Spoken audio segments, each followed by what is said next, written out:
I'm Daniel LeBlanc, a missionary oblate of Mary Immaculate, part of JCOR as well, and I'm representing Vivat International, along with two others here in New York. So this year will be the 21st session of the Permanent Forum on Indigenous Issues, commonly referred to as UNPFII, United Nations Permanent Forum on Indigenous Issues. You can get a lot of information just by Googling UNPFII 2022, and it will give you a good deal of information.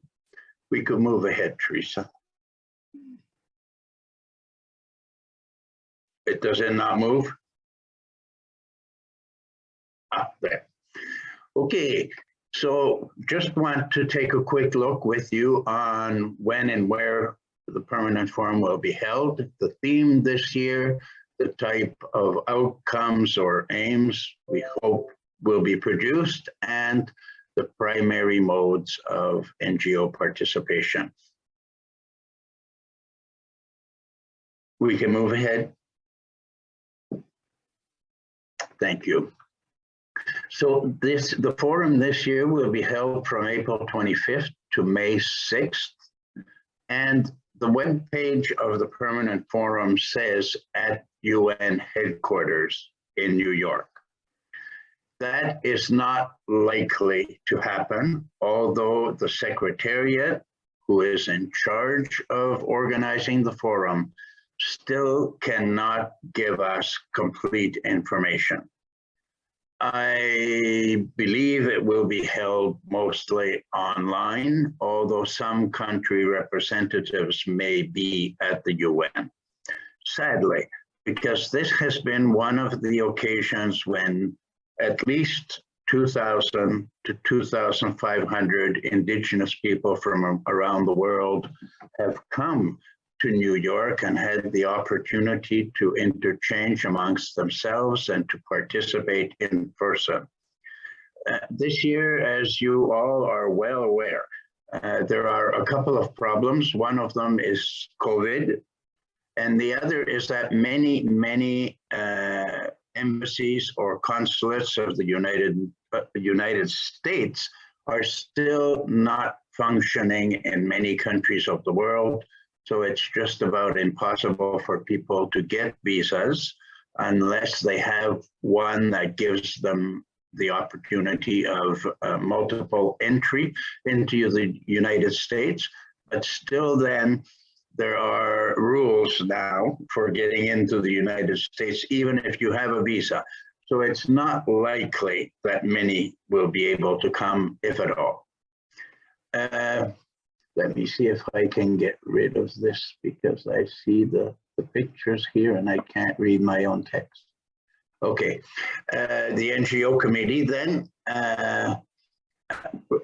for the rights of Indigenous peoples work very closely with the Secretariat and Indigenous peoples, and also the subcommittee on the Amazon of the Mining Working Group are in constant communication with the Secretariat. And so we're waiting for decisions. Please move ahead, Teresa. Thank you. So the theme this year is Indigenous peoples, business, autonomy, and the human rights principles of due diligence, including free, prior, and informed consent.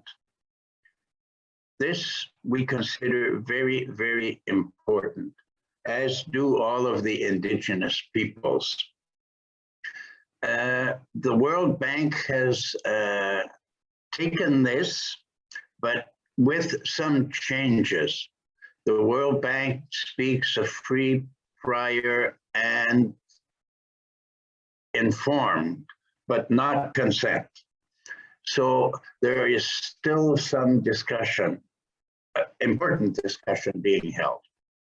So what has been happening, there is a preparation before the forum We have international group meetings on Indigenous peoples, business autonomy, basically on the same theme as the forum will be. That was held from the 6th to the 10th of December last year. We can say last year now. And during 2021, the Permanent Forum committed to facilitating informal online regional dialogues on autonomy and self-governance to support the development of guiding principles for the realization of the rights of Indigenous peoples to autonomy and self-government. It's maybe a little bit difficult to see there, but already the regional session was held for Central and South America and the Caribbean on October 19th. Also for the Eastern European, Russia Federation, and Central Asia region on October 20th. Also for the Asia region, it was held on December 17th. For North America, the Arctic, Africa, and the Pacific, they are still to be held before the forum. And if you notice there on the previous slide, you should be able to click on the link if you want to see the report of those regional consultations. And you will get this PowerPoint later, so you can do that if you like. So what types of outcomes do we hope to have produced? There will be discussion on the 6 mandated areas of the Permanent Forum: the economic and social development, culture, environment, education, health, and human rights. So this will all be in reference to the United Nations Declaration on the Rights of Indigenous Peoples, the outcome document of the World Conference on Indigenous Peoples, and the 2030 Agenda, which has already been mentioned several times, for sustainable development. So the thematic dialogues, International Decade of Indigenous Languages, will be held from this year to 2032, not directly under the United Nations main center here in New York, but through UNESCO. And there will be studies, reports, resolutions, and policies that will be presented at the end of the forum and then taken up by ECOSOC and sent eventually to the General Assembly for approval and to get moving on those. Next slide, please. Okay, the United Nations Declaration on the Rights of Indigenous Peoples. That is very, very important, usually referred to as UNDRIP or UNDRIP. It was adopted by the General Assembly on the 13th of September, 2007. So that's quite a while ago. And to my knowledge, and I have been working on this for a number of years now, to my knowledge, so far, only 3 countries have incorporated the rights of Indigenous peoples in their national legal system. And that is Bolivia, Ecuador, and Canada. Just very recently, within the last couple of months, Canada. And you can find the declaration, you'll see there again underlined. You can click on those when you like to have the declaration in different languages. But if you go to the Permanent Forum webpage, you will see that the declaration has been translated to well over 130 languages because it is now translated into the languages of many Indigenous peoples. Okay. The primary modes of participation for us, the non-governmental organizations, many of us here in New York participate from their own perspective with Indigenous peoples coming from all parts. That should say the NGO Committee on the Rights of Indigenous Peoples, NGO CRIP, meets regularly during the year and supports Indigenous peoples' efforts through dialogue, education sessions, representing peoples and issues before mission, staff, and/or ambassadors when it is needed. A case in point, we are working right now with Indigenous peoples from Paraguay who have been dislodged from their land by the police and military, even when it is against the constitution and laws of Paraguay. And so we are pushing the embassy of Paraguay to push their government to respect their own laws and return people to their land. There are many cases like that. So we also organize and co-sponsor side or parallel events, often with the participation of member states and of the rapporteur on the rights of Indigenous peoples. Of course, many Indigenous peoples from different parts of the world, now that we are using social media, are able to participate in those events as well, which often means that we have to have translators from Indigenous languages, but that's okay and a good thing. The subcommittee, one more please on the other one.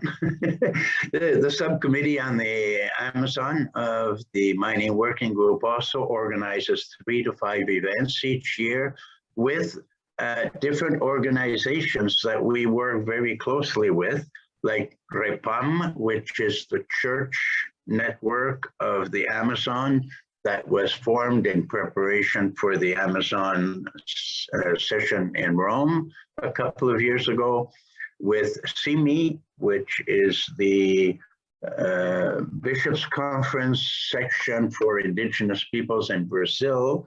And also we have been in touch and work with the 9 countries of the Amazon region on this. We work this from an interfaith perspective.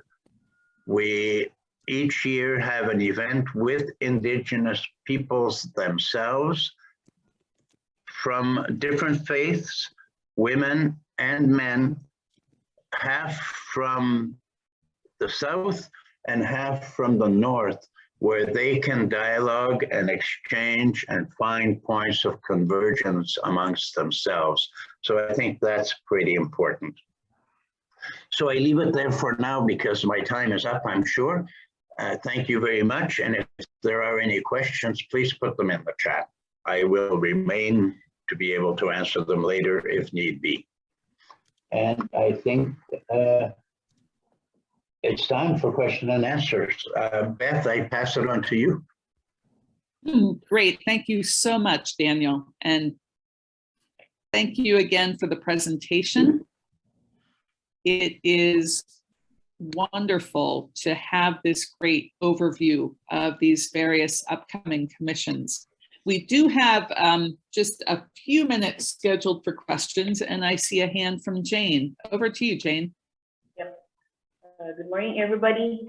So much things to learn about, but I would like to ask in particular about UNFCII. For curiosity, is UNFCII the same with like UNFCCC, where organizations, NGOs could apply for accreditation, to have a special, privileges? I'm not sure with the system like we are UNFCC accredited, DPI associated. Is that applicable also to UNFCII? We have to apply for accreditation. If I can answer that quickly, that is we have a very different system for Indigenous peoples. You can apply directly through the usual UN process for any conference, or you can apply directly to the permanent forum, which is a concession given to Indigenous peoples who may or may not have the possibility of participating in other events. Okay? Okay, thank you, Daniel. Wonderful.